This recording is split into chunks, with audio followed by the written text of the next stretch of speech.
องประชุมเผยแพร่คำแนะนำการจัดตั้งปฏิบัติแผนงานผู้ประกอบการมาตรฐาน AEO ได้จัดขึ้นในวันที่ 14 มังกร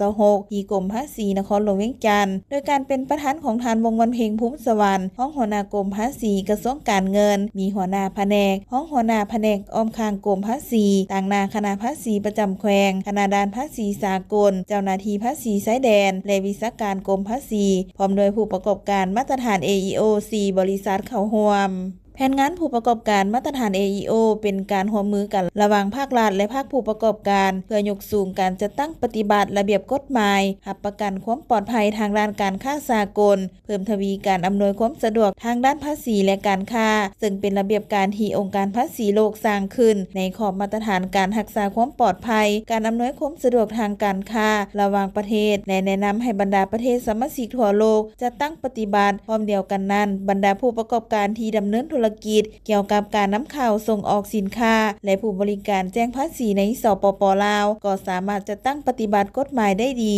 โดยเฉพาะการจัดตั้งปฏิบัติระเบียบการทางภาษีระเบียบการของแขนงการที่เกี่ยวข้องโอกาสนิทานวงศ์วันเพ็งภูมิสวรรค์ได้มีคำเห็นว่าการจัดตั้งปฏิบัติแผนงานผู้ประกอบการมาตรฐาน AEO แม่นขีดหมายสำคัญอันหนึ่งในการจัดตั้งปฏิบัติให้มีมาตรฐานรับประกันในการจัดตั้งปฏิบัติระเบียบกฎหมายอย่างถูกต้องพร้อมทั้งเป็นโอกาสสำคัญในการเพิ่มทวีความเข้าใจและส่งเสริมการร่วมมือด้านภาษีระหว่างรัฐการภาษีและภาคส่วนเอกชนให้นำเอาบรรดาหลักการและแนวความคิดมาปรับใช้ในการจัดตั้งปฏิบัติเวียกงานแขนงภาษีให้เกิดผลได้อย่างแท้จริงและมีประสิทธิผลอย่างยืนยง